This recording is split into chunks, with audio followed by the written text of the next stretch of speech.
Baiklah,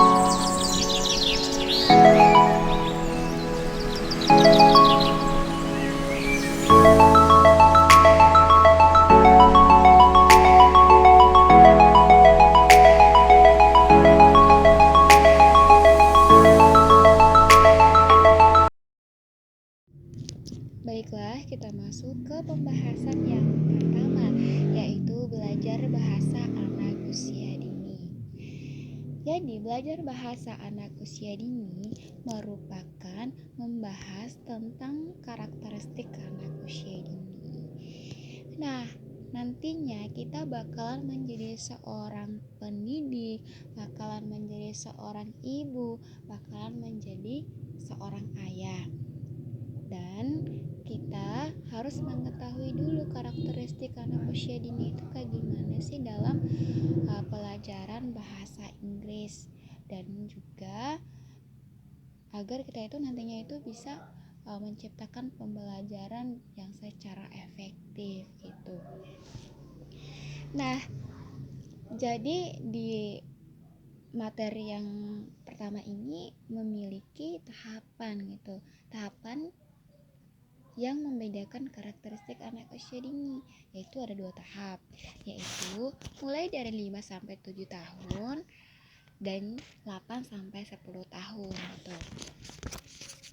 Baiklah, tahap yang pertama yaitu mulai dari 5 sampai 7 tahun. Nah, di mana karakteristik anak di jenjang ini, anak itu sudah bisa bekerja gitu, sudah mampu bekerja apa yang mereka lakukan.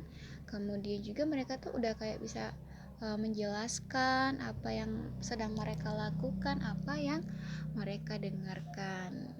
Anak juga sudah mampu berargumen gitu. Walaupun sebenarnya di sini mereka berargumennya itu versi mereka, versinya anak-anak gitu.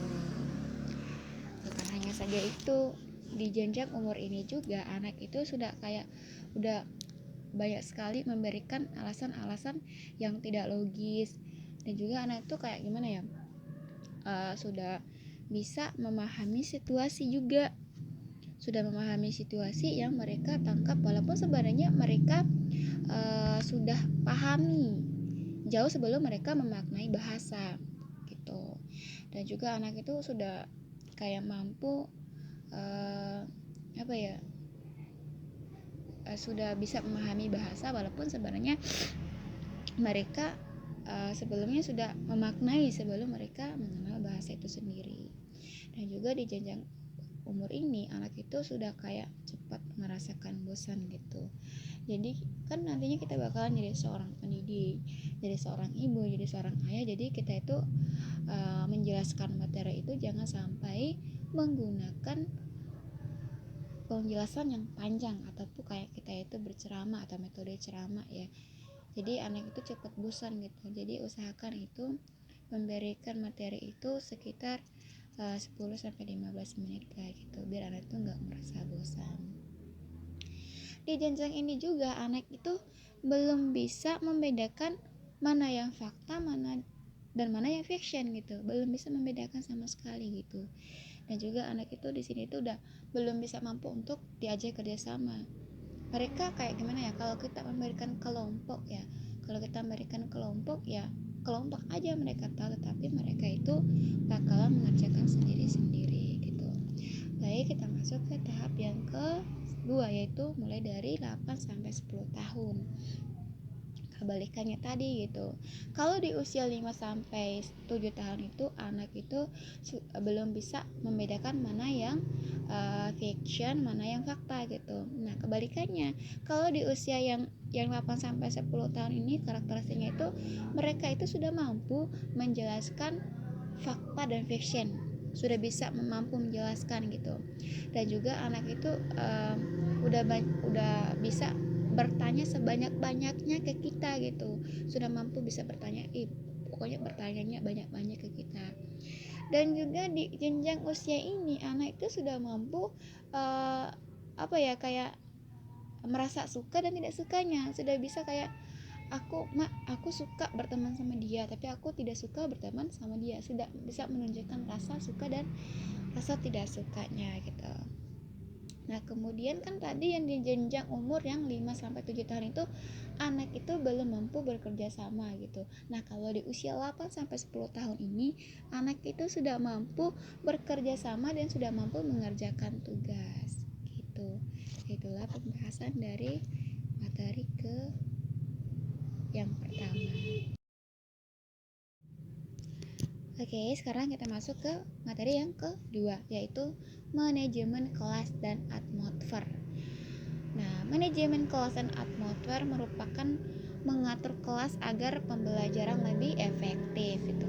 Nah, maksudnya di sini manajemen kelas. Manajemen itu adalah mengatur, merencana gitu kan, merencana kayak gimana. Dan atmosfer seperti apa yang harus kita ciptakan di dalam ruang kelas, di dalam pembelajaran bahasa Inggris gitu. Nah, jadi di sini ada 2 tahap yang harus kita lakukan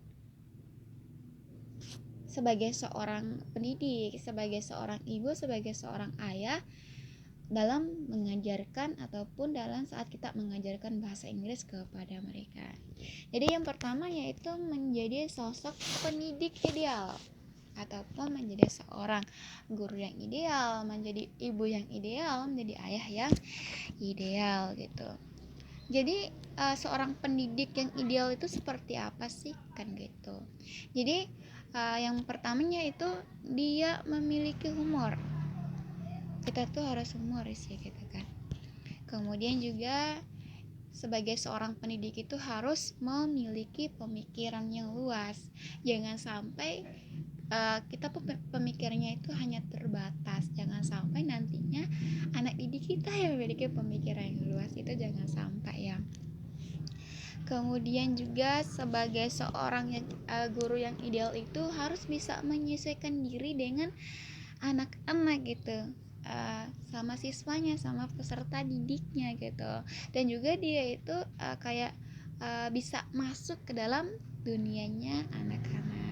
Dan juga guru itu harus sabar di sini karena gimana ya, kita mengajar anak kecil kan, jadi kita itu bakalan ketemu sama anak-anak yang berbeda perkembangannya, yang berbeda-beda karakteristiknya gitu. Kemudian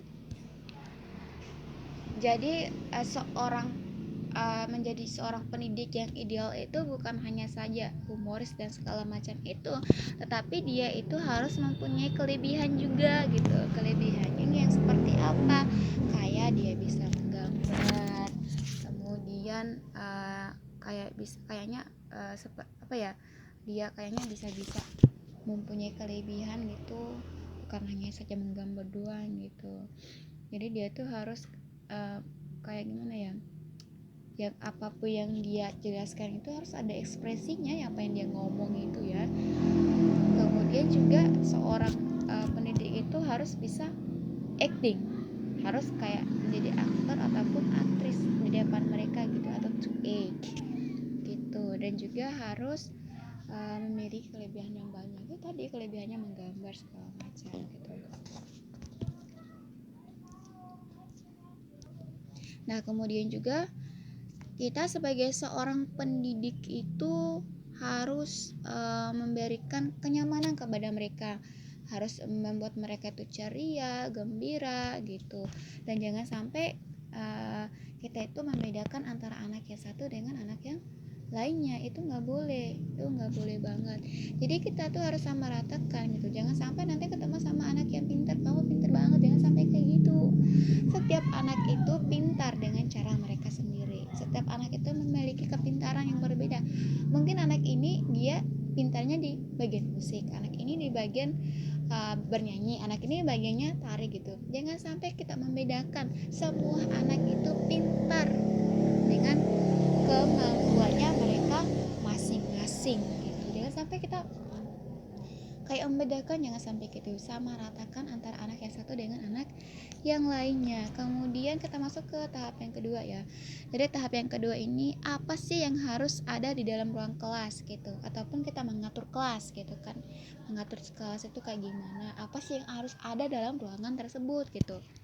Jadi yang harus ada dalam ruangan itu ada meja, kursi, kemudian kalender, poster, kemudian struktur kelas harus ada. Siapa yang jadi ketua kelasnya, siapa yang jadi wali kelasnya, siapa yang jadi pembimbingnya gitu. Kemudian mainannya juga, dan juga harus ada karya siswa gitu.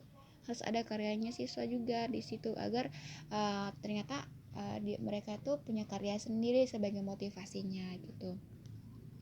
Kemudian gimana sih kita mengatur kelas duduknya kayak gimana gitu kan, bangkok gurunya kayak gimana, terus siswa-siswanya kayak gimana, sendiri-sendiri atau berdua-dua. Nah misalkan kita dua-dua kan, misalnya si A sama si B duduk berdua tapi si A ini nggak suka sama si B, jangan sampai kayak gitu. Mana yang mereka suka aja gitu, jangan sampai nanti kalau anak yang nggak suka ya otomatis berantem kan gitu. Baiklah, kita masuk lagi ke pembahasan yang ketiga, yaitu berencana mengajar anak usia dini gitu. Jadi maksud dari berencana mengajar anak usia dini ini merupakan merencanakan dan merancang pembelajaran bahasa Inggris untuk anak usia dini. Jadi gimana sih caranya kita itu merencanakan, merancang pembelajaran bahasa Inggris untuk anak-anak agar pembelajarannya itu secara efektif, biar pembelajarannya itu luar biasa gitu. Jadi gimana ya, kalaupun kita merancang kegiatan belajar itu kita tuh harus bisa mengelola waktu dengan baik gitu, dan juga apa yang harus kita butuhkan di saat kita mengajar gitu. Jadi ada poin penting dalam perencanaan pembelajaran. Poin pentingnya itu adalah kita itu harus membuat lesson planning. Lesson planning itu kita itu merancang pembelajaran gitu. Jadi merancang pembelajaran itu harus merancang sebelum aktivitas belajar dimulai ataupun di saat sebelum saat kita pembelajaran berlangsung gitu. Nah kemudian harus bisa membagi waktu secara detail. Misalnya kan dalam 1 jam kita mengajar berapa menit ya, misalnya 30 menit lah misalnya kan gitu. Nah bagaimana caranya kita itu bisa mengajar, membagikan waktu 30 menit itu selesai dengan tepat gitu. Nah kemudian kita itu harus merancang kegiatan yang sesimpel-simpel mungkin gitu. Di sini harus merancang pembelajaran yang sesimpel. Kemudian juga harus kita itu mengajarnya misalnya materi yang lalu, kemudian kita kaitkan dulu dengan materi yang sekarang gitu. Dan juga misalnya nanti kalaupun waktunya masih berjalan tapi udah materi kita udah selesai banget, nah kemudian kita bisa tambah aktivitas lagi gitu. Kemudian apalagi ya, jadi kalau dalam berencana mengajar anak usia dini itu memiliki 3 tahap gitu, yaitu tahap merancang pembelajaran, yaitu ada kurikulum, kemudian ada silabus, dan juga ada RPP ataupun RPPH gitu. Nah di sini di merancang pembelajaran ini, jadi kita itu kayak gimana ya, kita kan bakalan jadi seorang pendidik ya, bakalan menjadi seorang pendidik, bakalan jadi seorang ibu, bakalan jadi seorang ayah yang bakalan mengajar anak-anak kita dan bakalan mengajar penerus-penerusnya nanti gitu. Jadi sebelum kita melakukan pengajar atau kita mengajar itu, kita itu harus evaluasi diri dulu gitu, maksudnya evaluasi gitu. Saya udah benar nggak sih pakaian saya, sudah rapi nggak sih kan gitu.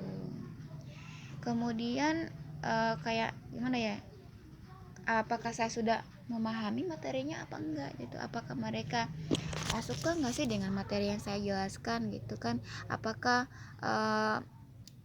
pembelajaran ini berjalan dengan efektif nggak ya gitu. Pokoknya kita itu harus evaluasi diri gitu. pokoknya harus evaluasi, jangan sampai kita nggak evaluasi diri sedangkan pembelajaran yang kita kasih mereka nggak suka kan gitu.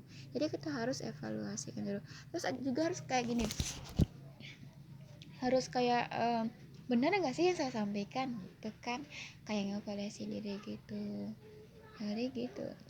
Jadi seorang pendidik itu misalnya kan anak yang kan memang kan dia kayak ada yang pendiam, ada yang gitu dah, ada yang pendiam, ada yang aktif gitu kan.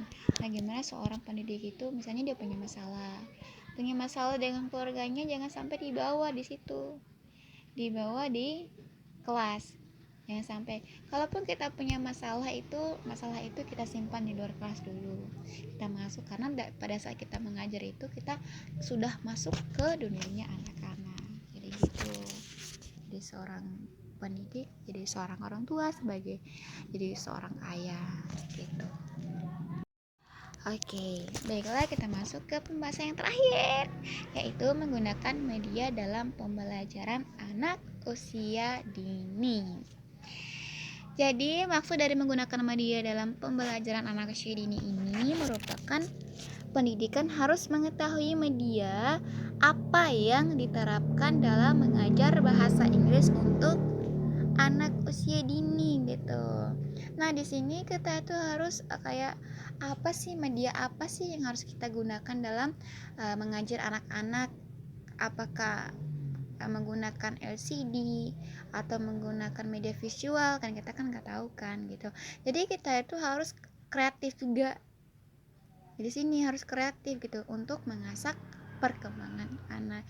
Jadi media-media yang harus kita siapkan seperti apakah medianya audio, kemudian media visual atau kayak LCD gitu, ataukah biasa, ataupun apakah kita menggunakan kreativitas kita sendiri, karena di sini yang dibutuhkan anak-anak itu adalah seorang pendidik yang kreatif, yang benar-benar bisa merancang pembelajaran itu seperti apa agar anak-anak itu pahami dan juga nyaman gitu.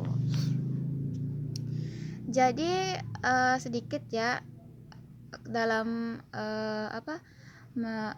menggunakan media dalam pembelajaran anak usia dini ini, kita harus menggunakan media kerjasama. Yang pertama ada 3 poin nih, yaitu media kerjasama, media yang dibeli, media yang tidak dibeli gitu. Nah kita masuk ke media yang kerjasama. Maksudnya di sini adalah antara siswa dengan seorang pendidik ataupun guru gitu. Jadi karya gitu, karya bersama gitu, karya mereka gitu kan, media yang kerjasama, karya mereka misalnya menggambar, mewarnai kan gitu. Jadi hasil karya mereka itu dikemanain gitu kan, ya kita tempel gitu kan di kelas kan gitu, agar mereka berpikir ini loh hasil karyanya aku, ini loh hasil karyanya teman-teman. Itu merupakan media kerjasama, itu menggambar, itu aktivitas yang menggambar, kemudian membuat kerajinan juga, membuat kerajinan hiasan kelas gitu. Nah itu adalah kerjasama. Nah kemudian media yang dibeli, banyak sekali ya media yang dibeli gitu kan. Media yang beli itu banyak sekali yang kita tengok itu secara simpelnya. Nah terus ada juga media yang dibeli. Ini media yang sesimpel-simpelnya gitu, tanpa perlu kita lakukan praktik, langsung ada. Dan juga ada media yang tidak dibeli. Itu maksudnya dari menggunakan media dalam pembelajaran anak usia dini.